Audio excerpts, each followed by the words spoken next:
Aswang pala si Diana, isang baryo sa Antique, malapit sa bundok ng Madyaas.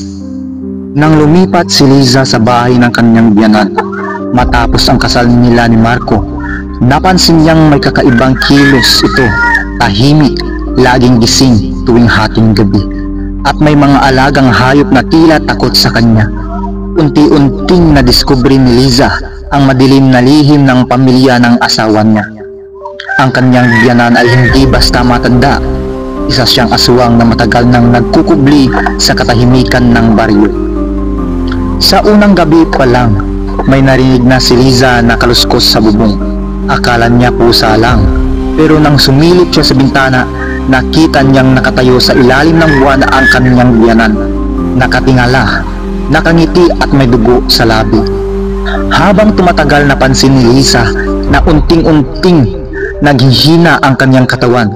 May mga galos siyang tuwing umaga at tila may bumibisita sa kanya tuwing tulog siya. Sinubukan niyang magtanong sa mga kapitbahay, pero lahat ay takot magsalita. Isang matandang albularyo ang nagsabi sa kanya, "Hindi ka basta nakapangasawa, anak. Nakapasok ka sa lahi ng mga nilalang." Isang gabi, sinundan ni Liza ang biyanan sa gubat. Doon niya nakita ang ritual. Isang batang kalabaw ang pinatay at ang biyanan niya ay nagbabago ng anyo. Mahaba ang kubo, mapula ang mata at lumilipad. Sa takot, tumakbo si Liza pauwi, pero huli na. Nasa loob na ng bahay si Marco, hawak ang isang kutsilyo at sinabi, "Alam mo na pala, hindi ka na pwedeng makaalis." Sa huling eksena, makikita si Liza sa harap ng salamin. Maputla, may sugat sa leeg, at unti-unting nagbabago ang anyo. Sa likod niya nakangiti ang biyanan. "Hindi kita kinain, Liza. Ginawa kitang isang sa amin." Matapos ang ritual, si Liza ay hindi na ang dating Liza. Bagamat may anyo pa rin siyang tao, may mga sandaling nawawala ang kanyang ulirat. Nagigising sa gitna ng gabi na may dugo sa mga kuko. At may mga alaala ng paglilipad na hindi niya matiyak kung panaginip o katotohanan. Sa tulong ng isang batang kapitbahay na may kakayahang makikita ng mga nilalang, unti-unti niyang natutuklasan ang tunay na layunin ng kanyang biyanan. Hindi lang ito basta aswang. Isa itong tagapangalaga ng sinumang lahi na gustong palitan ang kanyang katahimikan ng baryo ng isang bagong kaayusan. Isang linggo matapos ang ritual, nagising si Liza sa tabi ng ilog. Ubad ang paa, may tuyong dugo sa palad at may bangkay ng manok sa tabi niya. Hindi niya maalala kung paano siya nakarating doon. Sa kanyang pag-uwi, napansin niya iba na ang tingin sa kanya ng mga kapitbahay. Tila may takot pero may paggalang. Nagsimula siyang makakita ng mga anino sa paligid, mga nilalang na hindi nakikita ng ordinaryong mata. Isa sa mga ito ay si Toto, isang binataang ulila na may kakayahang makakita ng tunay na anyo ng mga tao. Sinabi ni Toto, "Hindi ka na tao, Ate Liza, pero hindi ka rin ganap na nilalang. Ikaw ay ang tulay." Sa tulong ni Toto, natuklasan ni Liza ang balon ng dugo, isang sinaunang hukay sa ilalim ng bundok kung saan isinasagawa ang mga ritual ng paglipat ng kapangyarihan.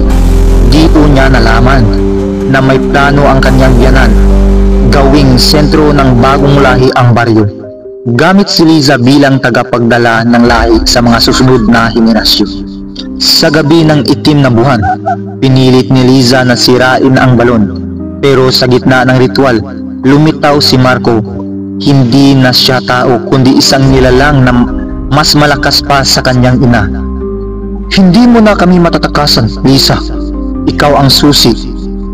Nagkaroon ang matinding sagupaan sa ilalim ng bundok. Dugo, sigaw at apoy. Sa huli, pinilit ni Liza ang hindi inaasahan. Tinanggap niya ang kapangyarihan, pero hindi upang sundin ang lahi kundi upang baguhin ito. Makikita si Liza sa tuktok ng bundok, nakatingin sa baryo. Sa kanyang likod, nakaluhod ang mga nilalang, hindi bilang mga halimaw, kundi bilang mga tagasunod. Sa kanyang mga mata may pulang ningas, sa kanyang palad hawak ang isang lumang kwaderno ng albularyo.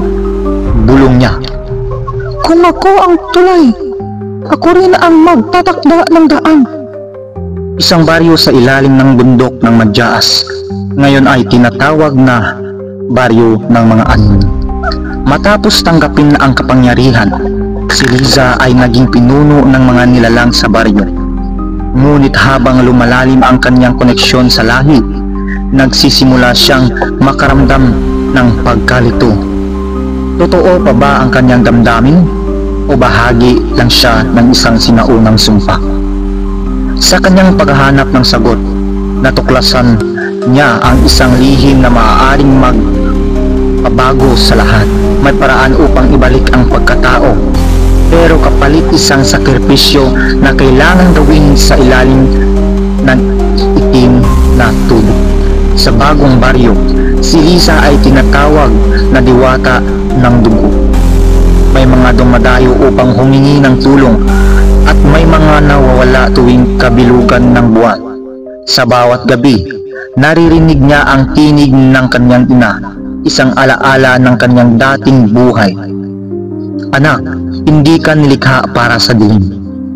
Nagsimula siyang magtago ng tala, isang kwaderno ng mga pangyayaring hindi niya maipaliwanag, mga panaginip ng apoy, mga aninong sumusunod sa kanya, at isang batang babae na kamukha niya pero may mata ng aswang. Sa tulong ni Toto, na ngayon isang tagapangalaga ng mga lihim ng bundok, natuklasan ni Liza ang itim na tubig, isang ilog na sinasabing may kakayahang linisin ang dugo ng nilalang. Ngunit ayon sa albularyo, may kondisyon. Ang tubig ay hindi basta naglilinis. Kailangan itong lunukin ang isang alaala, isang mahalagang bahagi ng iyong pagkatao. Habang naglalakbay patungo sa ilog, nakasalubong nila si Marco.